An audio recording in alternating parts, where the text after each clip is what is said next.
Network. You're watching Game Show Network.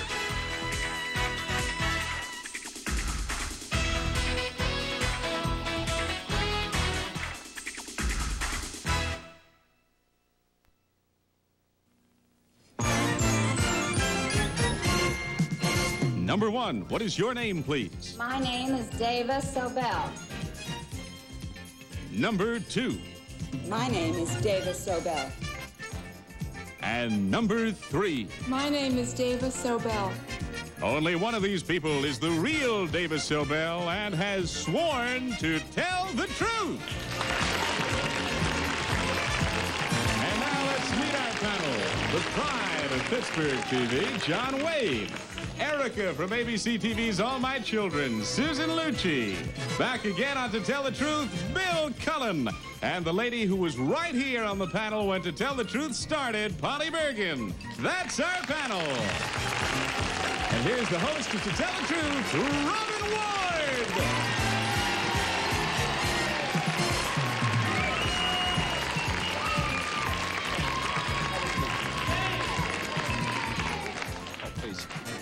Thank you very much and welcome. It's good to see you. Panel, it's good to see you, of course, as always. And Polly, are you feeling hot today? Pardon the expression? I am hot today. Good. Then let's get right down to the problem presented by our first team of challengers, all three of whom claim to be Dava Sobel. Please follow along as I read this affidavit. I, Dava Sobel, volunteered to spend 25 days cut off from all awareness of the passage of time. To study sleep disorders, researchers placed me in a noiseless, windowless apartment where I ate, worked, and slept whenever I chose, for as long as I chose, never knowing the time or the date. I developed a sleeping pattern based on biological rhythm rather than solar days. I was monitored constantly and spent the entire time attached to an IV line and 6 temperature probes.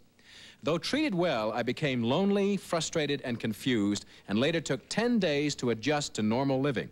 I was happy to do it for science, but believe me, I'm happier with the sun in the morning and the moon at night. Signed, Dava Sobel.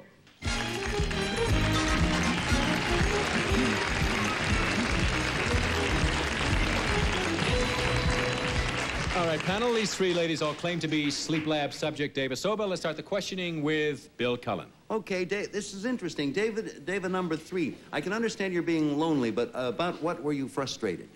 Not being able to know whether it was day or night, not knowing what the weather was like outside. Okay, along the day and night line, then, number 1, I will ask you this. How did your sleeping pattern change after you were there? Well, I developed a 25-hour day versus a 24-hour day. And number 2, does that same general hold true for you, a 25-hour day? Yes, it seems to be uniform. Did you still sleep approximately 1/3 of the day? Approximately my normal sleep habits. Number 3, I will ask you, during the time you were in there, did you go to sleep earlier each day? I won't say night now, but did you go to sleep earlier each time or later? Later. And was that the pattern also for you, number 1? Yes, it was. Did you sleep longer, number 1? No, I slept pretty normal. How many hours a day? About 8. Number... And we go to the girl of my dreams, Polly Bergen. Oh, thank you, Robert. Number 2, did you sleep 8 hours as well? Not generally, usually 6 or 7, which is my normal sleep habit. I see. Number 3, did they do any kind of dream probes or, you know, what do they call the thing where your eyes blink? Rapid eye movements. Rapid eye movements? Yes, they tested that. They did. Did they test it with you, number 1? Yes. Is it, thank you, number 2, for Anyway, I did. Number 2, should you have a lot of RIP or not very much in order to be normal? Well, it's a basic periodic. Number span. 1, should you have a lot of RIP in order to be normal or not very much? Well, I don't know what you mean by RIP, but you have a lot of rapid eye movement when you dream, but that's only about 1/4. It's R-E-M, Polly. R-E-M. What do I know? R-I-P is rest in peace. I spell I. A lot of rest in peace. Okay, we go to John Wade. Okay, thank you. Number 3, when you say an IV line and then it says you ate, why did you have an IV line?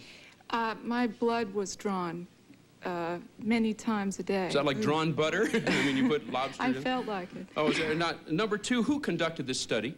That was conducted by Dr. Elliot Weitzman. Okay, number 1, where was this done? At Montefiore Hospital in New York. Okay, how large, number 1, was the room in which you slept and ate and did all these things? Well, I had 2 rooms plus a bathroom. So there were 2 rooms of equal size. Okay, did you find your eating habits changed also in addition to your sleeping habits? Just as to when I got hungry. Pardon? Just as to when I got hungry because I was free running. And we go to Susan. Did I miss something there? You missed a lot Number there, 1, you Jonathan. said that you had 2 rooms of equal size in addition to a bathroom. Did you find yourself designating one room to be the bedroom and one room to be another room? I did because there was a bed in one room. Oh, very Probably helpful. Number 2, how did you come to donate your services to science? Basically, I've been interested in science and human research for a good number of years, and when the opportunity presented itself to How be a did the subject... opportunity present itself to you? I know someone else who was in the project, and when I heard that, I also... I see. Number 3, how did you get interested in this, and how did you donate your services? I'm a science reporter at the New York Times, and it was an assignment. I see. Number 1, were you paid for donating your services? Yes, I was. What... That funny little bell says time is up, panel. Now, of course, it's time to vote for number 1, number 2, or number 3. Whoever, in your opinion, is the real Davis Sobel. And we pay $100 for each incorrect vote, and 4 incorrect votes will give our team of challengers $500. Are the ballots all marked? Yes. Yep. Bill, who'd you vote for? I was in the usual quandary until number 3 said she was a science reporter for the New York Times, and I think that would be the kind of person they would choose for this. And I chose number 3. Okay, vote for 3. And Polly, who got your vote? Dare I ask? Well, I chose exactly the same reason. Number 1, she looks like a science reporter, but a very attractive one. And I think that would be a very sound reason, probably, in order to write a story or whatever. I just don't think a friend in a research thing would pull me into it. Unless he was attractive. Okay, we go to John Wayne. Well, I also voted for number 3. It was pretty hard to tell. It was, the science thing did kind of sway me, too. They all look very well-rested, so it could have been anybody. and Susan, who got your vote? I also voted for number 3 because she said she was a science reporter for the New York Times. But number 1, you almost had me with one room had a bed. Detention mouse. Now we're going to find out which of these ladies, in fact, did spend 25 days in a sleep lab. Will the real Davis Sobel please stand up? Panel,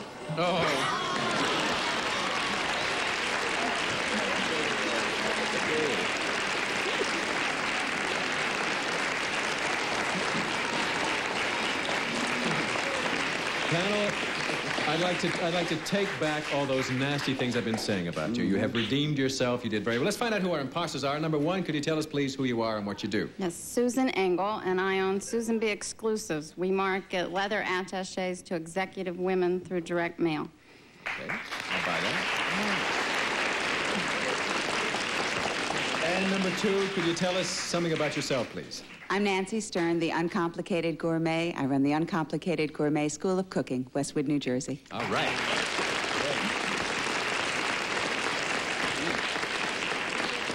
Dava, you are, in fact, a staff reporter for the New York Times, but Yes. how did you get mixed up in this assignment initially? I mean, I really am interested in human subjects research, and I thought the chance to be a human subject would give me an insight I couldn't get any other way. now how did you really get involved in this? My boss said, "How would you like to do this?" That's Would you volunteer? Well, unfortunately, there were no incorrect votes. The panel was sensational, so you've won no money, but we hope Robin you've enjoyed will yourself. personally write you I a will check, personally take however. you all out to dinner at my place later on in the day. We'll see you later, Rob. Thanks for joining us on To Tell the Truth, and we'll see 2 of you back on One-on-One. You can make some money, maybe. Who knows? And we'll be back with more fun and games right after these words.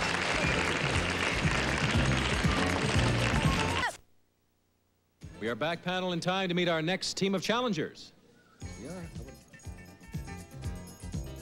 Number 1, what is your name, please? My name is Joe Dipwick. Number 2. My name is Joe Dipwick. And number 3. My name is Joe Dipwick.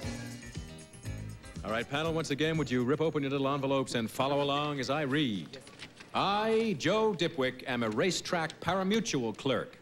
This spring, I won $27,000 on a bet I never placed. It happened when a guy came to my window, flashed a roll of $100 bills, and ordered $6,000 in bets. After I punched up the tickets and betting was frozen, he claimed he had only $600 in cash. I knew that if his horses lost, I'd have to make good the $6,000 myself. So I called security. While he argued, the race was run. Every ticket came in a winner. After a week of dispute involving lawyers, union leaders, and a call to the governor's office, the track awarded the winnings to me. Today, I'm not only richer, I've also had the pleasure of beating a con man at his own game. Signed, Joe Dipwick. All right, Joe.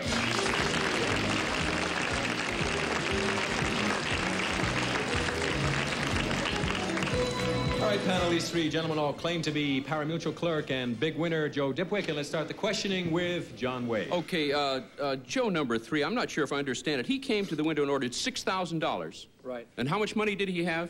He had about 600. Okay, fine. And what was one of the first things he said after you'd punched up the tickets? He said, I hope they're winners. Okay, number 1, what was his response when you told him you had punched up, when there was a controversy about the amount of money? I didn't understand what you said. There was a controversy about the amount. Yes, you said he came up to the window with how much money at the start? $6,000. $6,000, okay, Yeah. and you punched up the tickets. Right. How did the controversy arise then, in your words? Well, he left the window. He came left- back. Okay, when he came back, what did he say? He said that he was waiting for his tickets, but he never showed the money again. Okay, 2, is that the way it happened? Well, he was a professional con man. What he did was come up to the window, give me the money. I counted out 6,000, and he put the money down, and then he picked it up and said, I'll be right back. I forgot my program. And when he returned... And we go to Susan. When, number 3, when the bet was not good because he didn't have the money, why didn't you just tear up the tickets? You can't tear them up. Once they come out of the machine, you're responsible for them. Even though the man didn't have the money? That's right. Okay. Number 2, where do you work? Hollywood Park. Racetrack. Yes. Number 1, where do you work? Hollywood Park. Number 3. Hollywood Park. Let's see. Number 3, who's the number 1 money-winning jockey this year? Bill Shoemaker. Number 2. And we go to Bill Cullen. Number 2, it was said that you are, one of the people said, but I know you'll agree or not, that you are responsible for the tickets once they're punched up. Is that correct? Yes, I am. And you have to balance out at the end of the day. Yes, I do. Number 2, what is the highest denomination ticket that comes out of that little machine? It's $250 4 times, maximum 1,000 on 1 ticket. I see. So in other words, that man stood there while you punched $250 tickets for a total of 24 times. Is that right? No, it was 4 tickets I would hit the 2 and the 4, and he would box a few numbers. There was a total of 6 bets altogether. I had to place 6 entries into the computer. Got it. Number 1, was your man a con man also? I mean, was he a known con man? Yes, he done it before. And he succeeded before? To 2 other people. And we go to Polly Berger. Number 1, where is Hollywood Park located? It's in Inglewood. I see. What freeways is it in between? Santa Ana. And? Van Nuys. Number 3, what freeways is Hollywood Park in between? It's off the Hollywood Freeway. Off the Hollywood Freeway. Right. Number 2, what freeways? It's off the Hollywood Freeway and the Los Angeles Freeway. Is it near an airport, number 1? Yes. What airport? Los Angeles. I see. Number 3, do you agree with that? Yes, I do. I see. In placing your bet, what is the smallest bet you can make at a racetrack? Number 3. $2. It's still $2? Hasn't gone up with inflation. Number 1, did the con man get the money that he won legitimately from the $600 bet? No. He didn't. Did you get that too? Yes. Time is up, panel. It's time to place your bets for number 1, number 2, or number 3. Whoever, in your opinion, is the real Joe Dipwick. And the ballot's all marked, panel. John, who got your vote? Well, you know, the more I heard them describe where Hollywood Park was, the more I was confused. I think it's in Denver. It was near no freeway. Anyway, the person, obviously, who seemed to say the most and seemed to know what he was doing with the computer is number 2, so I'll bet on him. Okay, Susan, who got yours? I also chose number 2. He had very specific information about the bets and the tickets and so on. Also, number 3 said Willie Shoemaker, and I don't believe he's in the top 3 this year. All right, Bill Cullen? I was all set for number 2, but he got a freeway in there that hadn't been built. So I switched real quick to number 3, so that's my vote, number 3. Okay, and Polly, who got your vote? Well, number 2 and number 3 both said that it was near the Hollywood Freeway, and it isn't near the Hollywood Freeway, and I'm not sure it's the Santa Ana, but I know it ain't the Hollywood, so I voted for number 1. Polly, you all... Who I didn't like at all the way through it. Nothing personal, sir. But you came through for me with the freeway. Polly always marches to a different drummer. Now we're going to find out which of these people, in fact, won $27,000 on a bet he never made. Will the real Joe Dipwick please stand up?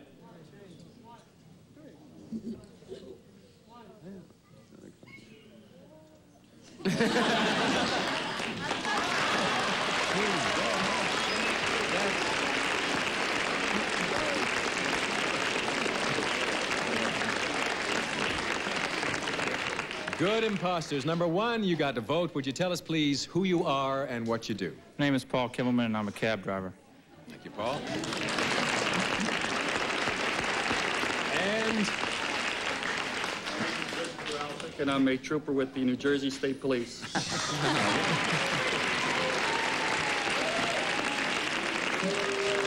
Joe, there was a lot of questions about how this con really worked. What I don't understand is, why did you punch up the tickets before you had the cash in your hands? Well, you know, when somebody makes a bet that big, you don't want to get them shut out. He came up when the horses were in the gate, and he was well-dressed, and, you know, he looked like he had plenty of money. I just, the old well-dressed routine, huh? Yeah. I get you. Well, you won yourself, there were 3 incorrect votes. You won yourself $300. I wish you immunity from future cons, and I hope you do very well at the track. Hope all of you do well at the track. Thanks for joining us on To Tell the Truth. And we'll see 2 of you on One-on-One in just a moment. And we'll return into your homes and lives right after these words from our sponsor. This book.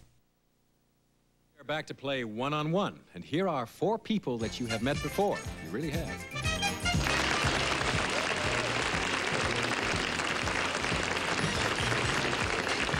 Now, panel, you remember Susan and Nancy, who pretended to be the sleep researcher, and Paul and Richard, who pretended to be Joe Dipwick. Now, you do know something about these people. There's one fact about one of them that we have withheld from you until right this moment. One of these 4 people lost more than 300 pounds in less than a year. And it's up to you to find out which one. And here's how you go about it.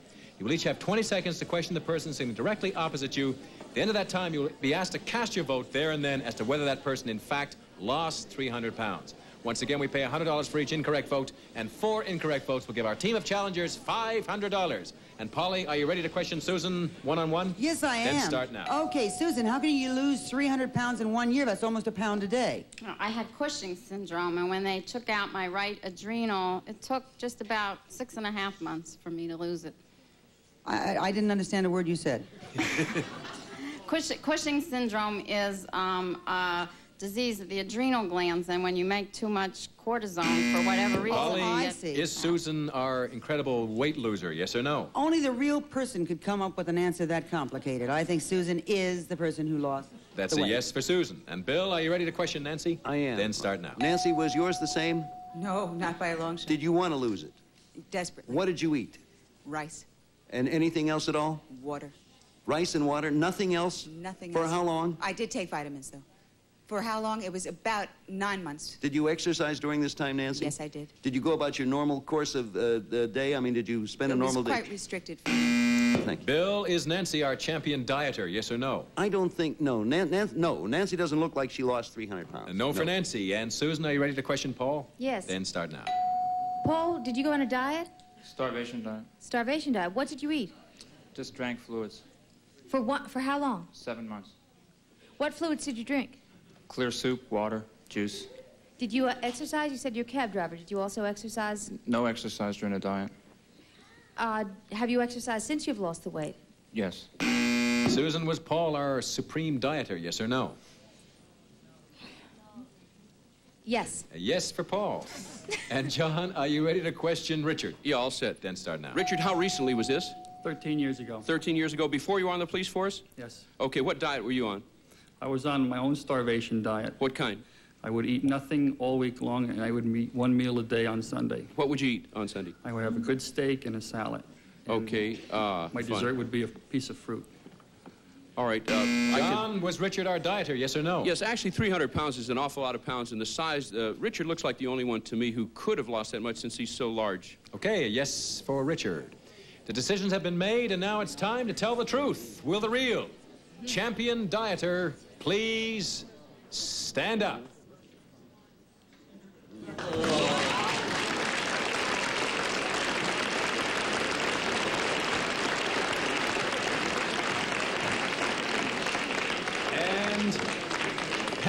we have a picture of Paul at the peak of his pork, if you will watch your... if you will watch your monitor. Isn't that incredible? Paul, hey... Wow. Paul, I'm stunned at your achievement. Yeah. I congratulate you. We're laughing, but really, to lose that kind of weight, it requires dedication and a lot of self-discipline, and we congratulate you. You're looking terrific. Thank How you. much did you, in fact, weigh when you started this diet? 487 pounds. And you weigh about 180 now, do you? I'm 165. And you're feeling good? You have lots of energy and stuff? Right, yeah. I've been exercising. I did it 13 years ago. I've been thin for 13 years. Well, congratulations. You won yourself $200. There were 2 incorrect votes. Thank you all very much for joining us on One on One. Thank you. And we will return with more of this as soon as we can. Just you stop. Panel, we are right out of time. I'm glad you could make it. You were all wonderful as usual. I hope you can join us again, and I hope you can all join us again at the same time next time on Tell the Truth.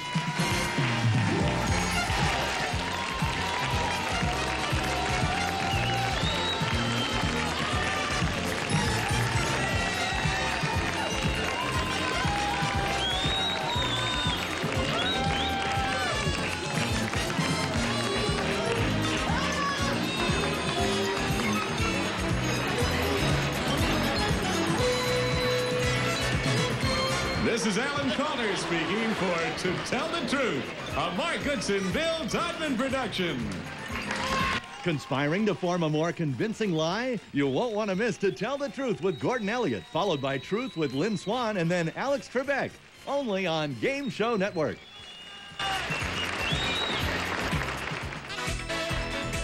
You're watching Game Show Network.